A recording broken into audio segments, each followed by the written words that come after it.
두 번째로 볼 종목은 좋은날님께서 보내주신 드림텍이고요. 15,000원에 10% 보유 비중 들고 계십니다.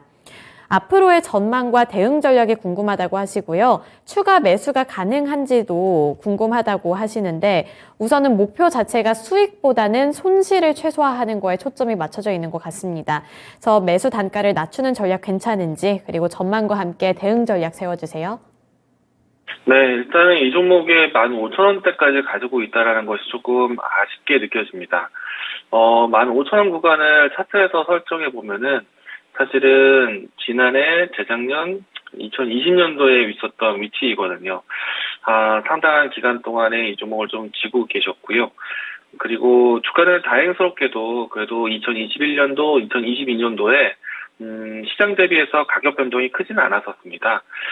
조금 더 정확하게 말씀드리면은 시장에서 크게 많이 보였던 종목은 아닌 거죠. 시장과는 좀 동떨어진 나홀로 흐름이 좀 연출됐기 때문에 좀 소외된 모습도 있는 것 같습니다. 자, 일단은 드림텍 같은 경우에는 IT 소재에서는 안정적인 매출을 좀 구사하는 기업인데요.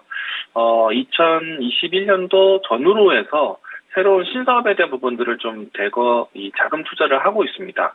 그 부분들이 아직 시장에서 좀 반영이 일으킬 때까지 주가를 좀 지켜보는 것 같다라는 생각이 있고요.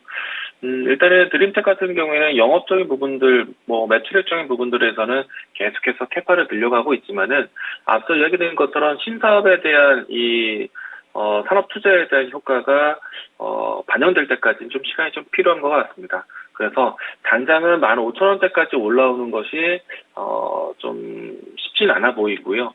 그리고 주가 차트에서 보시는 것처럼 일정 구간에 대한 박스권 흐름이 계속해서 반복이 되고 있습니다. 현재 위치에서는 8,000원대까지 일시적으로 내려오기도 했었지만은 이거는 시장에 대한 영향도 있었다라고 생각이 되고요. 드림텍에 대한 개별적인 악재라고 보여지지는 않습니다. 시장의 이유라고 좀 보여지고요.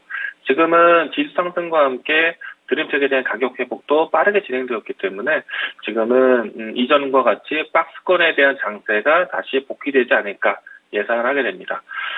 이번에 만약에 박스권 하단에 대한 부분들이 좀 안정이 좀 되고요.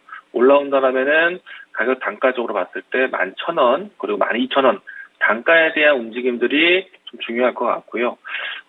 일단은 15,000원 선에서 단가를 좀 낮춰야지만 지금의 박스권 대응이 수월하지 않을까라고 생각이 되는데, 박스권 하단의 가격 위에 위치이긴 하지만은 지금 시점에서 추가 매수는 저는 조금 자제하자라는 생각이 좀 듭니다.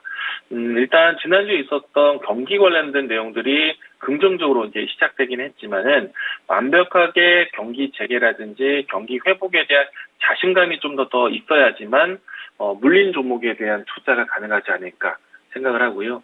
그리고 드림텍 같은 경우에는 다른 종목들 대비해서 시장과 연동해서 움직였던 종목이라기보다는 개별적인 움직임이 나왔던 종목이다 보니까 시장 안에서도 조금 더 이 기업에 대한 이벤트를 기다려봐야 되지 않을까 생각합니다. 그래서 추가 매수는 저는 지금은 조금 자제하자.